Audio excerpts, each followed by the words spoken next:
खुद से एक सवाल पूछना है। संख्याओं का उपयोग पूरे दिन भर में हम कहाँ कहाँ करते हैं। अलग अलग संदर्भ आपके मन में आने शुरू हो गए होंगे। क्लास में कुल कितने बच्चे आए, रोहन किस नंबर पे खड़ा है, 5वें पे, 6ठे पे, मेरी ट्रेन का नंबर 2353 है। यानी अलग अलग संदर्भों में हम संख्याओं को यूज कर रहे होते हैं। मतलब जितने भी संदर्भ आपके आ रहे होंगे तो आप देख रहे होंगे अलग संदर्भों में हम संख्याओं का उपयोग कर रहे हैं। आप कमेंट बॉक्स में हमारे साथ साझा भी कर सकते हैं। इन संदर्भों को हम कार्डिनल, ऑर्डिनल, नॉमिनल कैटेगरी में भी बांट देते हैं। मतलब स्पष्ट है कि अलग अलग संदर्भों में अगर संख्या का उपयोग कर रहे हैं तो इस अलग अलग संदर्भों की संख्या की समझ की हमें समझ होनी चाहिए। इन संदर्भों में हम कभी कभी संख्याओं को गिनने में यूज कर रहे हैं, कि तुलना करने में, मापने में, समय देखने में, कैलेंडर में, घड़ी देखने में कर रहे हैं। ये बात समझ में आ गई होगी कि केवल संख्याओं को पढ़ लेना और लिख लेना काफी नहीं है।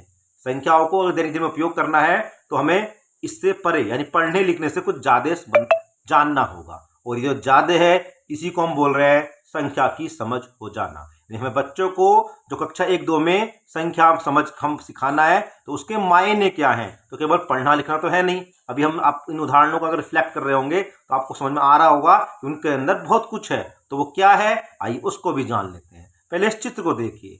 मतलब संख्या समझ के अंदर संख्या की मात्रा, उसका चिन्ह, उसका नाम और सबसे जरूरी चीज उस संख्या का संबंध, रिश्तेदारी बाकी संख्याओं के साथ में, या खुद के अंदर से 4 1 1 1 1 से मिलकर बना है, 2 और 2 से मिलकर बना है, 3 और 1 से मिलकर बना है। इस तरह की जब रिश्तेदारी संबंध 5 से 4 छोटा है, 3 से बड़ा है, 3 में 1 जोड़ेंगे तो 4 मिल रहा है, 4 में 1 कम कर देंगे तो 3 मिल जाएगा, 4 में 1 बढ़ा देंगे तो 5 मिल जाएगा। इस तरह का जब संबंध हमें मिल जा रहा है तो हमें संख्या समझ बन रही है। अच्छा भाई, इसको और स्पष्ट कर लेते हैं कि जब मैं बोल रहा हूं कि कक्षा 1 और 2 में हमें बच्चों को संख्या समझ के कौशल पर काम करना है, तो किन कौशलों पर मैं काम कर रहा हूँगा।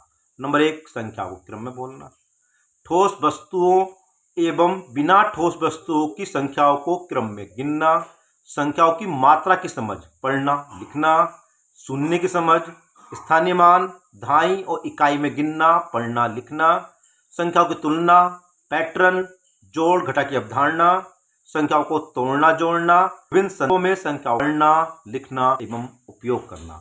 ये सब पहले शामिल होते हैं